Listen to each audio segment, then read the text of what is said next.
To make matters worse, the tree population along the Bois de Sioux River was sparse at best, so wind howled through our drainage ditch with little remorse. Perhaps months from now, the fields on both sides would be filled with corn stalks, adding at least another 6 feet of wind protection. In May, however, we were not so fortunate.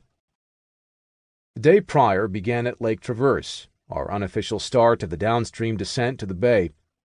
Like Severide and Port, we had the fortune of meeting good Samaritans with a truck in Browns Valley, providing us help in the portage over the Continental Divide. We could have turned down the help, but that would have been rude, and our backs ached something special. That night, we slept at a small but beautifully crafted hunting resort in Browns Valley. In the morning, after listening to our host's warnings of mosquitoes and mud, we were off. Our jaunt across Lake Traverse and then Mud Lake was uneventful, save a morning phone interview with a Twin Cities radio show.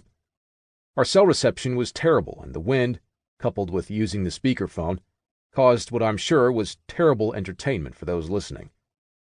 Most of the 5-minute interview consisted of hardly audible questions, followed by Colton and me responding with, "What?"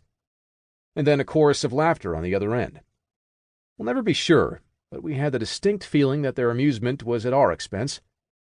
Not giving it another thought, we shut off the technology and basked in the beauty of our battery-free adventure ahead. After the dam at the north end of Mud Lake, the Bois de Sioux officially began. Historically, this tiny stream was a natural border between Minnesota and South Dakota for 5 miles, after which it became the Minnesota and North Dakota border instead. While the original stream bed remains the official border, the Army Corps of Engineers straightened the river into the ditch it is today as a byproduct of the construction of the Reservation Dam and the White Rock Dam at the north ends of Lake Traverse and Mud Lake, respectively. Collectively called the Lake Traverse Project, this transformation was made for recreational and flood control purposes in the 1940s. Colton and I, however, were more concerned with the straight river ahead, which appeared to have as few curves as it had trees on its shores. The wind blew through the tiny basin at our faces, building up for us like a gust beneath a bridge. By 6 p.m., near Fairmount, we had enough and called it a day. The next day, while watching the sun rise at our camp near Fairmount, I remembered that at the same time our friends back home would be completing an annual charity event in which they walk the track at school and camp out on the football field in order to raise money pledged for cancer research. The event had a distinct energy to it each year, the result of an honorable cause paired with the fact that it was mid-May, only weeks from summer vacation. A year earlier, we were with them, playing touch football and listening to Colton play guitar by the tents. Everyone stayed up to watch the sunrise above the eastern horizon. Looking out over the open plains, it was comforting and strange to know that they were watching the same sunrise as Colton and I. This morning marked the start of a much-anticipated portion of our voyage. We called it the Shifts.